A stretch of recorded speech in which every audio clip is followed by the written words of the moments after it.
क्षितिज book से आज कक्षा 9वीं में हम पाठ 14 चंद्रगहना से लौटती बेर के बारे में पढ़ेंगे कि चंद्रगहना में क्या बताया।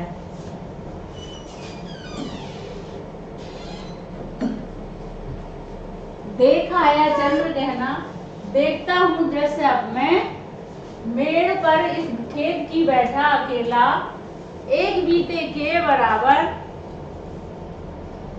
यह हरा ठिकना चला बांधे शीश पर, छोटे गुलाबी फूल का सज कर खड़ा है, पास ही मिलकर उगी है, बीच में अलसी हथेली, देह की पतली कमर की है लचीली,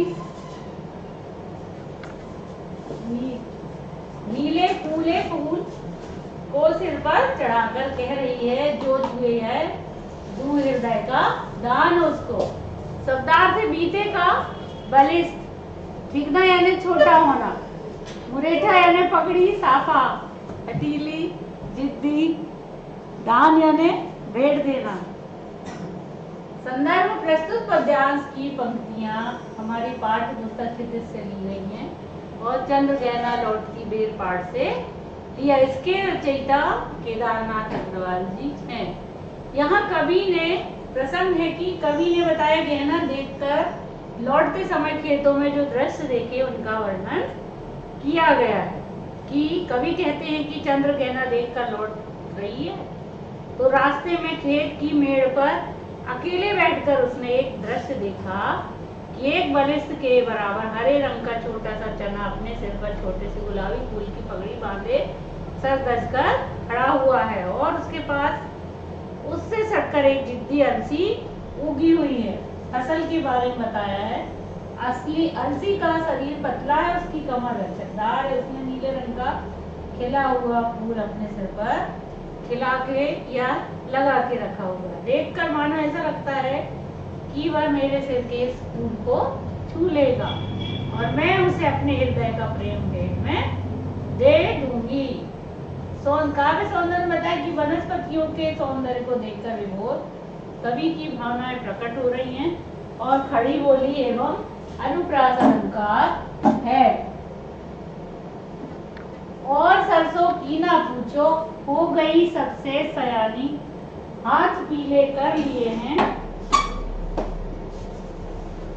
व्याह मंडप में पधारी, फाग माता मास फागुन, आ गया है आज जैसे, देखता हूं मैं स्वयंवर हो रहा है, प्रकृति का अनुराग अंचल मिल रहा है, इस विजन में दूर व्यापारिक नगर से प्रेम की प्रिय भूमि जाऊ अधिक है। सयानी यानी बड़ी उम्र की, चतुर, हाथ पीले करना यानी विवाह करना, विवाह के समय हल्दी लगाकर हाथ पीले करते हैं ना, वैसे ही। फाग यानी फागुन के महीने में गाया जाने वाला गीत, अनुराग यानी अंचल, प्रेम का आंचल। संदर्भ पूर्ववत रहेगा कि हमारे लौटती बेर, चंद्रगहना लौटती बेर गीत से पाठ से लिया गया है और लेखक केदारनाथ अग्रवाल। यहाँ प्रसंग में बताया कि प्राकृतिक वनस्पतियों के प्रेम व स्वयंवर का मनोहर चित्रण किया गया है। कवि कहते हैं सरसों की बात मत करो, वह चना अलसी आदि सभी से बड़ी उम्र की हो गई है और हाथ पीले करके विवाह के मंडप में आ गई है। फागुन के महीने में जैसे फाग गाता हुआ गीत गाते हुए होली के यहाँ पर आ गया हो और कन्या वर गीत आदि को देखकर कवि को लगता है कि इस एकांत जंगल में प्रकृति का स्वयंवर हो रहा है, उसका प्रेमांचल उद्वेलित हो रहा है।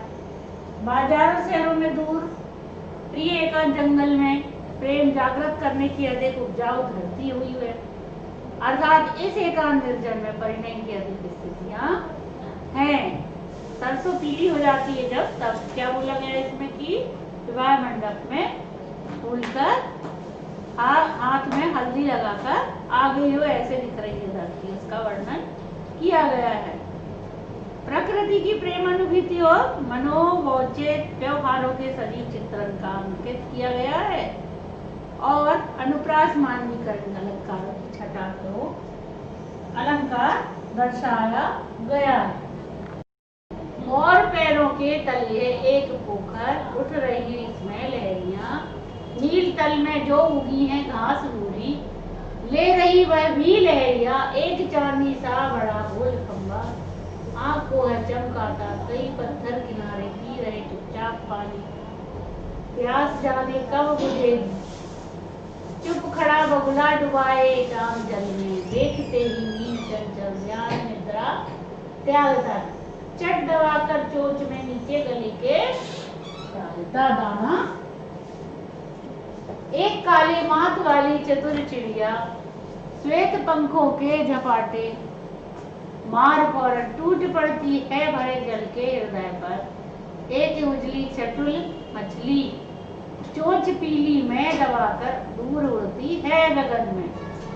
शब्दार्थ पोखर यानी छोटा तालाब, चकमकाना यानी चकाचौंध, मीन यानी मछली, त्यागना यानी छोड़ना, चट यानी तुरंत, माथ मस्तक, झपाटे झपट्टे, चटुल चतुर चालाक, गगन यानी आकाश। संदर्भ वैसा ही रहेगा पहले की भांति।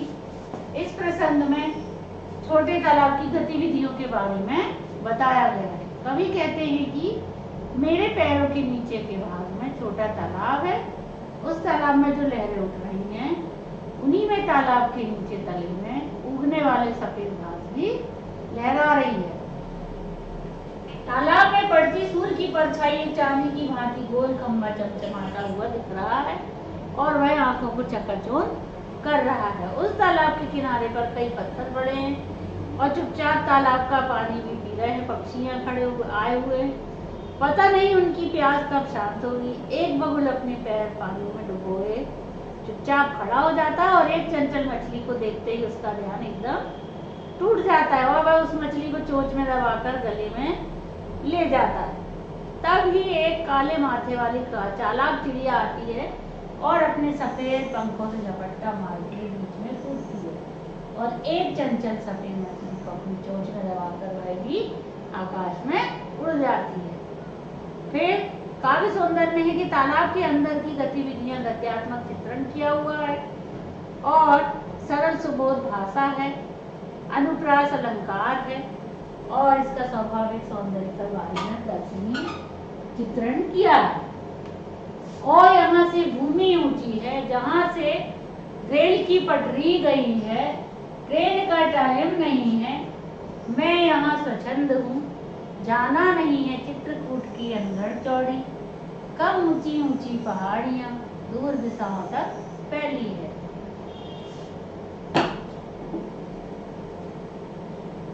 बांझ भूमि पर इधर उधर रीवा के पेड़ कांटेदार कुरूप खड़े हैं। ट्रेन यानी रेलगाड़ी, टाइम यानी समय, स्वच्छंद यानी स्वतंत्र, अनगढ़ यानी ऊंची नीची, बांझ यानी अनुपजाऊ जमीन के बारे में बताया है।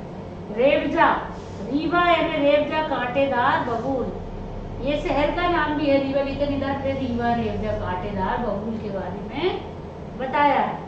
संदर्भ वैसे ही पूर्व की भांति और प्रश्न इसमें रेल की पटरियां, पहाड़ियां, अनुपजाऊ भूमि का वर्णन किया है। कवि कहते हैं कि मैं जहाँ बैठा हूँ वहां से ऊपर की धरती से होकर रेलगाड़ी पटरी जाती है और यह रेलगाड़ी के आने का समय नहीं है, इसलिए मैं यहाँ पर स्वतंत्र हूँ, मुझे जाने की जल्दी भी नहीं है। यहाँ से मुझे चित्रकूट क्षेत्र की ऊंची नीची धरती पर छोटी छोटी पहाड़ियाँ दूर तक फैली हुई दिखाई दे रही हैं। यहाँ अनुपजाऊ ऊसर भूमि इधर उधर, कांटेदार कुरूप रेवजा पेड़ों के पेड़ खड़े हुए, कांटेदार बबूल के कुरूप पेड़ खड़े हुए हैं बड़े बड़े। यहाँ पर रेल की पटरियां, पहाड़ियां, ऊपर से धरती जाने का चित्रण किया गया है। सीधी सरल भाषा है, अनुप्रास है, अनुप्रास और पुनरुक्ति प्रकाश अलंकारों का स्वाभाविक वर्णन किया गया। सुन पड़ता है मीठा मीठा रस टपकाता, सुग्गे का स्वर टेटे टेटे सुन पड़ता है, वन स्थली का हृदय चीरता, उर्दा गिरता सारस का स्वर, टिरटो टिरटो मन होता है, उड़ जाऊं मैं पर फैलाए सारस के, जहाँ जुगल जोड़ी की प्रेम कहानी सुन लूं चुप्पे चुप्पे। शब्दार्थ है सुग्गे तोता, वन स्थली यानी वन प्रदेश, पर यानी पंख, जुगुल यानी युगल या दोनों, चुप्पे चुप्पे यानी चुपके से। संदर्भ पूर्व की भांति यहाँ पर तोता सारस के स्वर मधुर का वर्णन किया गया है। अब है प्रश्न और अभ्यास। पाठ विजन में अधिक है पंक्तियों में नगरीय संस्कृति के प्रति कवि का क्या आक्रोश है और क्यों है। उत्तर है इन पंक्तियों में कवि का नगर की व्यापारिक वृत्ति के प्रति आक्रोश व्यक्त है। नगरों में कार्य में लाभ हानि का हिसाब लगाया जाता है, वहाँ निश्चल प्रेमी स्वभाव का अभाव है, जबकि एकांत जंगल में प्रेम निश्चल स्वाभाविक रूप से उत्पन्न हो रहा है। उसमें कोई कपट स्वार्थ या बनावटीपन नहीं है। कवि को नगरीय जीवन पर आक्रोश है कि वहाँ निश्चल निस्वार्थ है व्यवहार क्यों नहीं होता। नगरों के लोगों में चतुराई, स्वार्थ तथा शोषण की वृत्ति होती है और उनमें सरलता नहीं होती। प्रश्न दूसरा है सरसों को सयानी कहकर कवि ने क्या कहना चाहता है। सरसों को सयानी कहकर कवि कहना चाहता है सरसों बड़ी चतुर है, इसकी फसल चने की फसल से पहले बोई जाती है और पहले पकती है, पहले कटती है, इसलिए वह चने से सयानी है, बड़ी उम्र वाली है और पककर बाजार में पहुंचने की आतुर है। अलसी के मनोभावों का वर्णन कीजिए। अलसी जिद्दी स्वभाव की है, सजने संवरने वाली स्वभाव की है, उसकी देह पतली और कमर लचीलापन है, उसमें स्वयं सुसज्जित रखने का सिर पर खिला हुआ नीला फूल खिला है और वह अपने को मात्र गोद देने वाली चुनौती दे रही है आदि का वर्णन किया है। अलसी के लिए हठीले विशेषण का प्रयोग क्यों किया गया है। अलसी के लिए हठीली विशेषण का प्रयोग इसलिए है कि चने के सहारे बीज में उगी हुई है वह, और परंतु वह हठ और स्वयं ही रचना चाह रही है। जिस चने के सहारे वह पैदा हुई है उसका उसे ख्याल ही नहीं, उसके प्रति उसमें लगाव का अभाव दिख रहा है।